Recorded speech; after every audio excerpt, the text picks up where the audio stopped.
Hello learners, कैसे हैं आप सभी। आई होप आप सभी अच्छे होंगे। तो आज के इस लेक्चर में हम क्या करने वाले हैं, limit test for the iron discuss करेंगे। जैसा कि प्रीवियस लेक्चर में हमने क्लोराइड के लिए, सल्फेट के लिए लिमिट टेस्ट देखा था, किस तरीके से परफॉर्म करना है, क्या हमारे उसके पीछे प्रिंसिपल्स क्या है, किस तरीके से प्रोसीजर हमें फॉलो करना है। उसी तरीके से आज हम देखेंगे सेम एज जैसे कि हमारे आयरन, अगर आयरन मेटल है हमारे पास तो उसके लिए किस तरह का लिमिट टेस्ट हमें परफॉर्म करना है, किस तरीके से उसके क्या प्रिंसिपल्स हैं और क्या प्रोसीजर हमें फॉलो करना होता है अगर हमें आयरन के लिमिट टेस्ट परफॉर्म करना है। ठीक है, तो उसके लिए है the limit test for the iron is based on the formation of a purple coloured complex in a alkaline medium. मतलब यहीं से हमें आइडिया लग गया कि जो भी आयरन अगर कंटेंट हमारे सैंपल में प्रेजेंट होगा तो जो भी हम रिएजेंट रिएक्टेंट ऐड कर रहे हैं कहीं ना कहीं वो हमारे आयरन के साथ जो भी कॉम्प्लेक्स फॉर्म करेगा वो पर्पल कलर का शो करेगा, पर्पल कलर आएगा। तो इससे हमें ये तो पता लग जाएगा कि हमारे सैंपल में आयरन प्रेजेंट है। अब जो पर्पल कलर का कॉम्प्लेक्स फॉर्मेशन हो रहा है उसकी इंटेंसिटी कितनी ज्यादा है, कितना ज्यादा वो डार्क कलर शो कर रहा है। ठीक है, जितना ज्यादा डार्क होता जाएगा मतलब कि कहीं ना कहीं उसमें आयरन के जो मेटल्स हैं वो बहुत ज्यादा प्रेजेंट है हमारे सैंपल में। तो हम नहीं चाहते कि हमारे सैंपल में आयरन ज्यादा प्रेजेंट हो। ओके, उसकी एक लिमिट होनी चाहिए। तो उस लिमिट को सेट करने के लिए हमारे पास स्टैंडर्ड प्रोसीजर होता है। स्टैंडर्ड प्रोसीजर यानी कि जैसे कि फार्माकोपिया है। ठीक है, फार्माकोपिया में मेंशन किया गया है कि किसी भी पर्टिकुलर फार्मास्यूटिकल सैंपल में इतना अमाउंट में क्या होना चाहिए, आयरन होना चाहिए। तो मतलब उससे ज्यादा हमारा आयरन कंटेंट हमें नहीं चाहिए हमारे सैंपल में। तो इस वजह से हम क्या करते हैं, लिमिट टेस्ट परफॉर्म करते हैं। ओके, तो यहाँ पर आप देख पा रहे हैं कि पर्पल कलर का जो कॉम्प्लेक्स फॉर्मेशन हो रहा है वो किस मीडियम में हो रहा है, अल्कलाइन मीडियम में। ओके, अल्कलाइन मीडियम में हो रहा है। ठीक है, क्या प्रिंसिपल है, हमें प्रिंसिपल्स पता होने चाहिए, किस प्रिंसिपल पर कौन सा लिमिट टेस्ट हम परफॉर्म कर रहे हैं। ठीक है, जैसे कि क्लोराइड का अलग था, है ना, सल्फेट का अलग है। अब ऐसे ही हमारे आयरन का भी प्रिंसिपल सेपरेट थोड़ा सा अलग होगा। कैसे, it is based on the reaction of iron in an ammoniacal. Ammoniacal मतलब बेसिक मीडियम में। ठीक है, क्या है जो ये इस तरह का रिएक्शन हो रहा है आयरन का, ठीक है, ये किस मीडियम में हो रहा है, बेसिक अल्कलाइन मीडियम में, यानी कि एमोनियकल सॉल्यूशन होगा विथ थायोग्लाइकोलिक एसिड। यानी कि जो रिएक्शन होगी आयरन की वो हमारे किस तरह के रिएजेंट से होगी, थायोग्लाइकोलिक एसिड से रिएक्शन होगी in the presence of citric acid. और कैसा, सिट्रिक एसिड के प्रेजेंस में। क्लियर है, समझ में आई बात।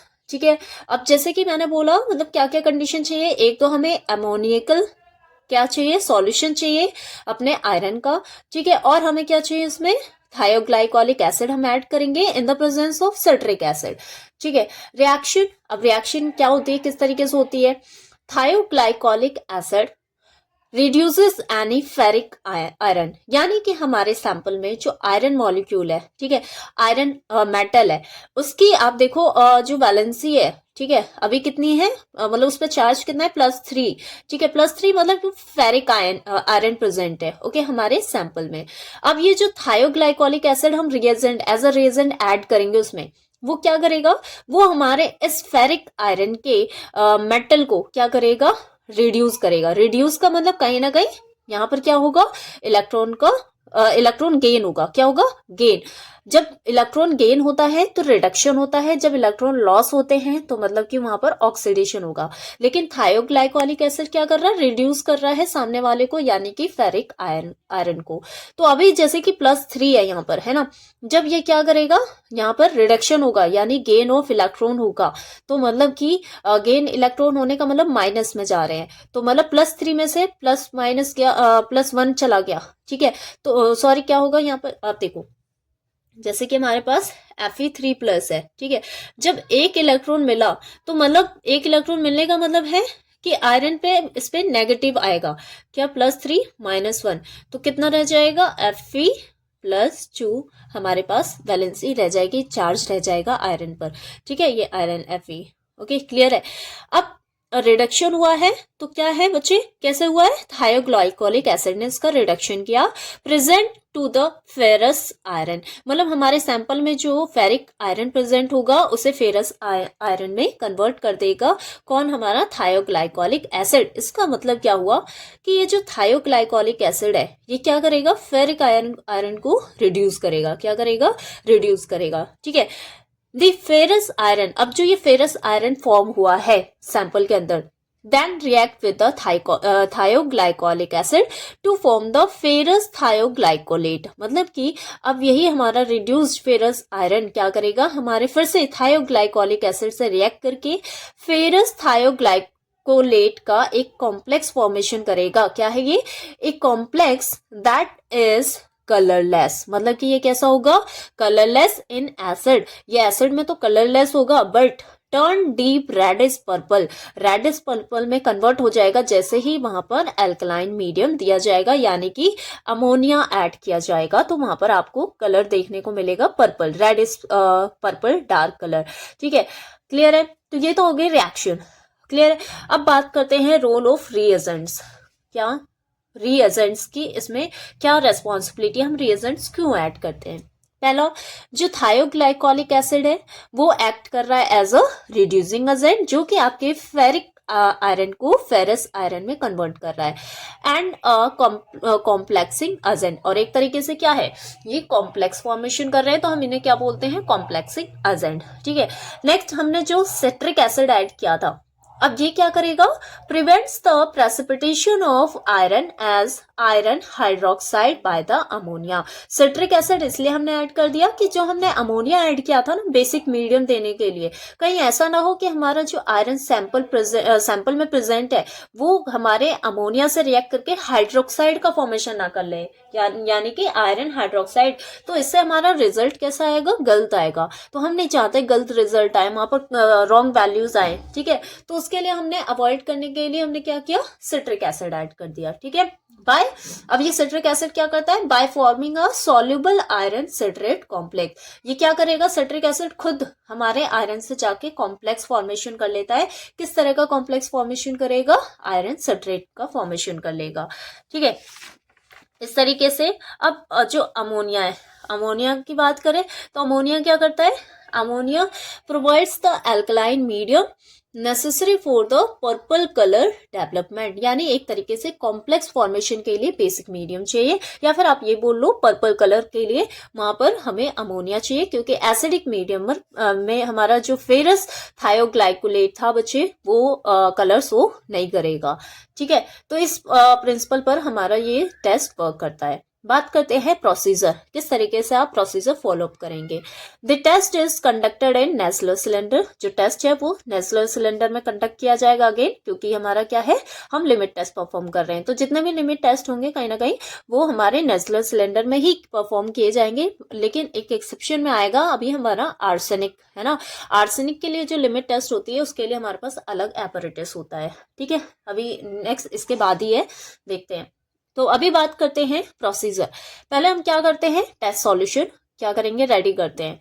टेस्ट में आपको क्या करना है, dissolve the specified quantity of the sample in water, यानी कि वाटर में आपको स्पेसिफाइड क्वांटिटी अपने सैंपल की ऐड करनी है और फिर उसे डाइल्यूट करना है अप टू द 40 ml। कहां तक, 40 ml तक डाइल्यूशन कर दीजिए वाटर से। सेम एज आप क्या करेंगे स्टैंडर्ड वाले केस में, स्टैंडर्ड प्रिपरेशन क्यों कर रहे हैं हम, ताकि हम कंपैरिजन कर सके रिजल्ट का, है ना।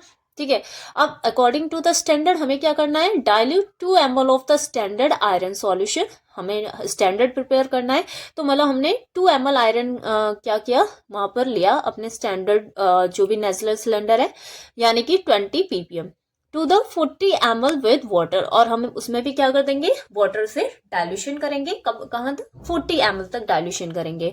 ठीक है, दोनों साथ के साथ रेडी करना है। फिर हम क्या करेंगे, सैंपल वाले में यानी कि टेस्ट सॉल्यूशन में हम ऐड करेंगे 2 ml of the 20% weight by volume iron free citric acid, मतलब हमें ऐसा सिट्रिक एसिड ऐड करना है 20% का 2 ml, है ना। कितना बच्चे देखो, 20% का पहले हमें क्या करना है, आयरन सॉल्यूशन बनाना है विद सिट्रिक एसिड, फिर हमें उसमें से भी उस 20% सॉल्यूशन में से हमें क्या करना है, 2 ml केवल लेना है इसमें ऐड करने के लिए। समझ में आई बात, प्रैक्टिकली मतलब आप कैसे परफॉर्म करेंगे, पहले आप 20% का वेट बाय वॉल्यूम यानी कि 20 ग्राम ऑफ आयरन ऐड करेंगे अपने किसमें बच्चे, सॉरी आयरन में नहीं, ये मतलब सिट्रिक एसिड, हमें सिट्रिक एसिड सॉल्यूशन बनाना है, आयरन फ्री होना चाहिए, है ना। हम आयरन क्यों लेंगे, क्योंकि हमें सैंपल में ऑलरेडी टेस्ट करना है आयरन है या नहीं है। ओके, तो यहाँ पर आप क्या करेंगे, 20 ग्राम सिट्रिक एसिड लेंगे 100 या फिर आप बोल सकते हैं 80 ml वॉल्यूम ऑफ वाटर में लेंगे और टोटल जो वॉल्यूम बनना चाहिए वो 100 ml तक का बनना चाहिए। ओके, नेक्स्ट बात करते हैं, हमारा स्टैंडर्ड सॉल्यूशन है। जो स्टैंडर्ड सॉल्यूशन है वो क्या है, add 2 ml of the 20% weight by volume iron free citric acid. आपको क्या करना है, इधर स्टैंडर्ड वाले सॉल्यूशन में 2 ml हमें लेना है, 20% सेम ऐसी मतलब कि हमें सिट्रिक एसिड सॉल्यूशन लेना है, 20% का 2 ml लेना ओनली। ओके, और वो भी आयरन फ्री होना चाहिए। इधर बात करें थर्ड में हमारा क्या है, add 0.1 ml of the thioglycolic acid. ठीक है, आपको क्या करना है, फिर टेस्ट में आपको थायोग्लाइकोलिक एसिड ऐड करना है, कितना, 0.1 ml। और अगर आप बात करते हैं स्टैंडर्ड की, तो स्टैंडर्ड में क्या करना है आपको, यहाँ पर same as 0.1 ml of thioglycolic acid reagent add करना है। ठीक है, अब वहां पर हमें पता है कि ये थायोग्लाइकोलिक एसिड अगर आयरन प्रेजेंट है तो फेरिक आयरन को किस में कन्वर्ट करेगा, फेरस आयरन में, और खुद उसके साथ फिर फेरस आयरन क्या करेगा, थायोग्लाइकोलिक एसिड के साथ कॉम्प्लेक्स फॉर्मेशन करेगा। फिर हमें वहां पर अमोनिया ऐड करना है, add ammonia to make it alkaline. हमें एल्कलाइन बनाने के लिए अमोनिया ऐड करना है और डाइल्यूट करना है अप टू द 50 ml। फिर से हम उसे डाइल्यूशन प्रॉपर वॉल्यूम कहाँ तक मेकअप करेंगे, 50 ml तक, क्योंकि जो नेजल सिलेंडर होता है उस पर मेजरिंग होती है 50 ml की। ठीक है, एट सेम एज हमें स्टैंडर्ड की केस में भी फॉलो करना है, allow to stand for the 5 minute, और दोनों को 5 मिनट के लिए अलाउ करें स्टैंड होने के लिए। फिर हम वहां पर ऑब्जर्वेशन करेंगे कि हमारा क्या रिजल्ट आता है। ओके, तो क्या मैकेनिज्म है या फिर क्या प्रिंसिपल है, आपको इतना तो समझ में आ गया होगा। तो अब उसके बेस पर आप देखेंगे, इन दोनों में कंपैरिजन करेंगे। ऑब्जर्वेशन क्या रहेगी हमारी, compare the intensity of the purple colour bye viewing the cylinder vertically against a white background. यानी कि ऑब्जर्वेशन करने के लिए दोनों टेस्ट सॉल्यूशन, स्टैंडर्ड सॉल्यूशन को लेना है हमें, और फिर क्या करना है, एक वाइट बैकग्राउंड के अगेंस्ट हमें दोनों की इंटेंसिटी ऑफ कलर को कंपेयर करना है। स्टैंडर्ड में पर्पल कलर ज्यादा अगर आ रहा है एज कंपेयर टू सैंपल, तो मतलब कि ठीक है, हमारे सैंपल में ज्यादा आयरन प्रेजेंट नहीं है। लेकिन अगर हमारे, देखो इंटरप्रिटेशन कैसे करेंगे हम कि टेस्ट पास हुआ है या फेल हुआ है।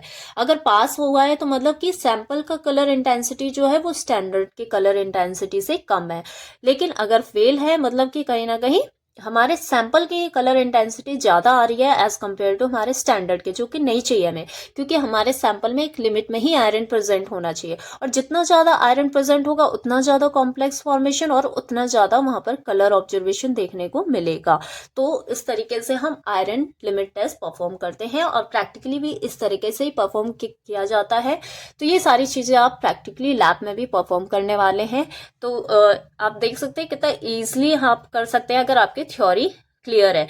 अगर थ्योरेटिकली चीजें नहीं समझ में आएंगी तो प्रैक्टिकली भी समझ में नहीं आएगा कि हम प्रैक्टिकली क्यों परफॉर्म कर रहे हैं और हमें क्या सीखने को मिल रहा है वहां पर। तो लिमिट टेस्ट हम परफॉर्म ही क्यों करते हैं, क्योंकि हम जब कोई भी मेडिसिन बना रहे हैं, मार्केट में कोई भी मेडिसिन आ रही है, तो हम नहीं चाहते कि उसमें से कोई भी ऐसा अदर साइड इफेक्ट निकल के आए, कोई एडवर्स इफेक्ट निकल के आए जिससे पेशेंट को प्रॉब्लम हो। तो इस वजह से हम पहले ही उस मेडिसिन को मार्केट में लाने से पहले, और जब हम फॉर्मुलेशन कर रहे हैं, मेडिसिन बना रहे हैं, कोई भी हम सॉल्वेंट यूज कर रहे हैं, उसमें प्रॉपर टेस्टिंग करी जाती है कि क्या चीजें कितने अमाउंट में प्रेजेंट होनी चाहिए, क्या लिमिट होनी चाहिए। ये सब हमारे क्या होते हैं, जितने भी अभी आप लिमिट टेस्ट पढ़ रहे हैं, जितने भी आपके मेटल्स हैं, चाहे आप बात कर रहे हो क्लोराइड है, ठीक है, क्लोराइड टेस्ट है, मेटल नॉन मेटल जो भी है, आपके सल्फेट है, या फिर ये हो गया हमारा, ठीक है, लेड के लिए भी परफॉर्म करते हैं हम।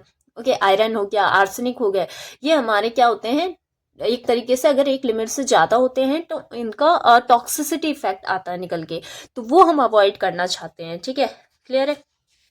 तो लिमिट टेस्ट परफॉर्म करने का क्या पर्पस है और कैसे करना है, ये दोनों चीजें हमें थ्योरेटिकली समझ में आ गई हैं। अब बात करते हैं नेक्स्ट टेस्ट की, लिमिट टेस्ट की, जो कि है हमारा क्या है, limit test for the arsenic. अब आर्सेनिक तो और भी ज्यादा हमारे लिए टॉक्सिक होता है, तो इसके लिए भी लिमिट टेस्ट परफॉर्म करना जरूरी है।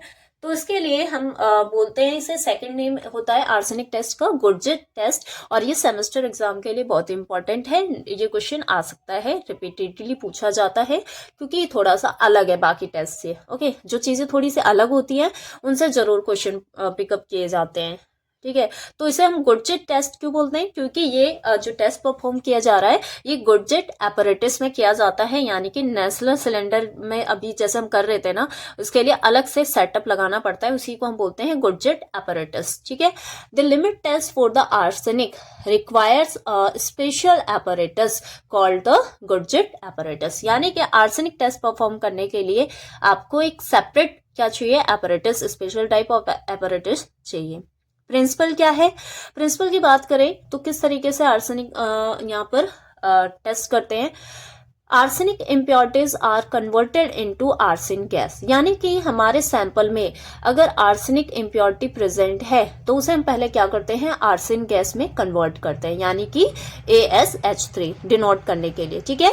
विच react with mercury chloride paper, फिर यही आर्सेन गैस हमारे मर्क्यूरी क्लोराइड पेपर से जाके क्या करता है, रिएक्शन शो करता है, क्योंकि उस पेपर में क्या है, मर्क्यूरी क्लोराइड है, और फिर वहां पर एक येलो कलर का, येलो ब्राउन स्टेन का फॉर्मेशन होता है। यानी अगेन हमारे आर्सेन गैस जब मर्क्यूरी क्लोराइड से रिएक्ट कर रहे हैं तो यहाँ पर एक कॉम्प्लेक्स का फॉर्मेशन हो रहा है, वही कॉम्प्लेक्स हमारा कैसा कलर दे रहा है, येलो टू ब्राउन स्टेनिंग आ रही है। ठीक है। तो इससे हमें पता लग जाता है, इंडिकेट हो जाता है कि रिएक्शन हुई है, और हमें ऑब्जर्वेशन करने में भी ईजी होती है चीजें। ठीक है। तो बात करते हैं इसमें किस तरीके से क्या क्या होता है, किस तरीके से ये टेस्ट परफॉर्म किया जाता है, क्या मैकेनिज्म है एक तरीके से, है ना। ठीक है।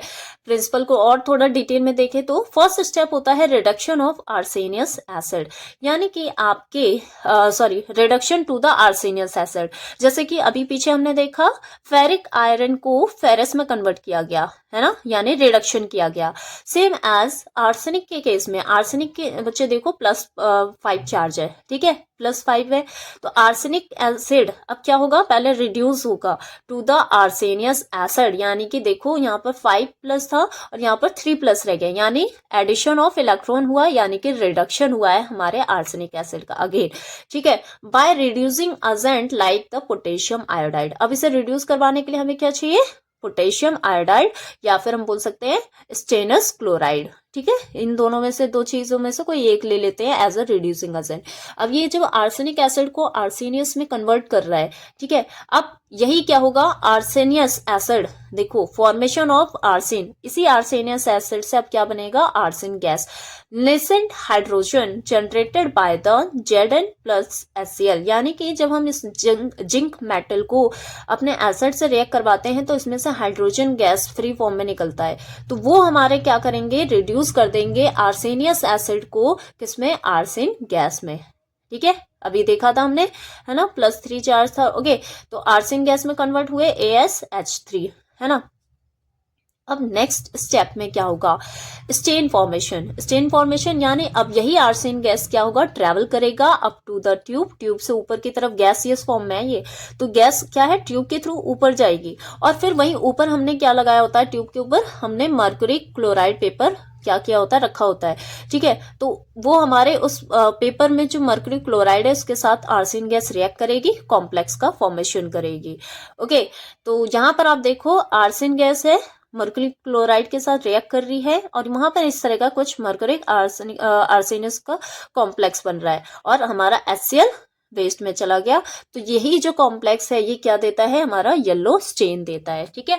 और इससे हमें इंडिकेशन मिल जाता है कि हाँ यहाँ पर हमारे कितने अमाउंट में हमारा जो आर्सेनिक है, मेटल है, वो हमारे उसमें सैंपल में प्रेजेंट है, क्योंकि यहाँ पर भी हम क्या करेंगे, स्टेन का कंपैरिजन करेंगे विद द स्टैंडर्ड स्टेन। ठीक है। क्लियर है। तो इस तरीके से ये आर्सेनिक का भी प्रिंसिपल समझ में आ गया होगा। अब बात करते हैं इसमें एपरेटस के क्या क्या कंपोनेंट होते हैं। कंपोनेंट्स ऑफ एपरेटस, अभी हमने बात किया कि गुडजेट एपरेटस यूज किया जाता है, तो उसके क्या क्या कंपोनेंट है।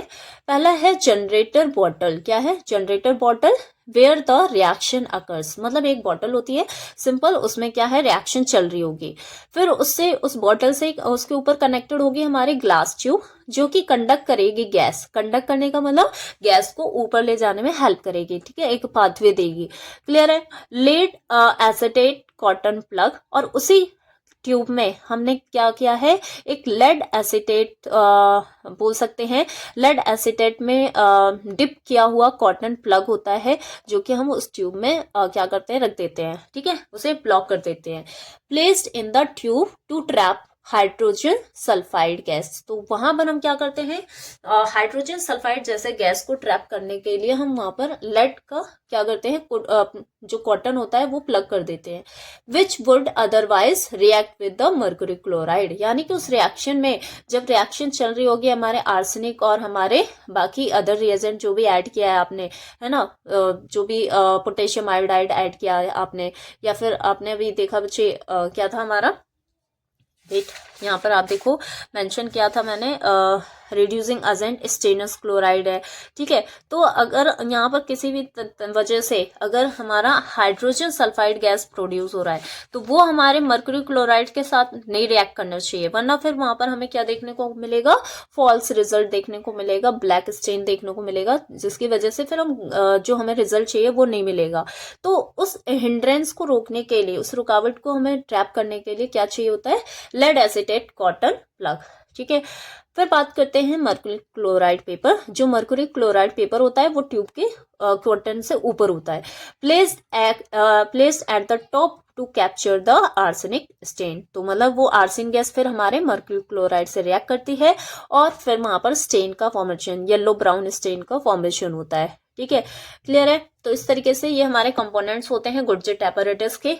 बात करते हैं प्रोसीजर के, प्रोसीजर कैसे परफॉर्म करना है, सिंपल, यहाँ पर वही है, टेस्ट सॉल्यूशन प्रिपेयर करते हैं, टेस्ट सॉल्यूशन प्रिपेयर करें, dissolve the sample in water, water में आपको सैंपल को डिसॉल्व करना है, एंड स्टेनेटेड HCl, और उसमें हमें HCl भी ऐड करना है इन द जनरेटर बॉटल, ये सारी चीजें बॉटल में मिक्स करनी है, ठीक है। सेम एज आपको स्टैंडर्ड सॉल्यूशन प्रिपेयर करना है, 1 ml of standard arsenic solution लेंगे 10 ppm in a separate generator bottle, मतलब ये स्टैंडर्ड अलग ही बॉटल में प्रिपेयर करेंगे क्योंकि हमें कंपैरिजन करना है, ठीक है। उसके बाद वहां पर क्या होगा, रिएक्शन स्टार्ट होगी, रिएक्शन में क्या है, to both bottles add 1 gram of potassium iodide, फिर हम वहां पर पोटेशियम आयोडाइड ऐड करेंगे, 10 ग्राम हमें जिंक ऐड करना है, जैसा कि HCl और जिंक मिलके क्या करेंगे, 3 हाइड्रोजन रिलीज करेंगे, जो कि हमारे आर्सेनियस एसिड को रिड्यूस करके उसमें आर्सेन गैस का फॉर्मेशन करेगा, ठीक है।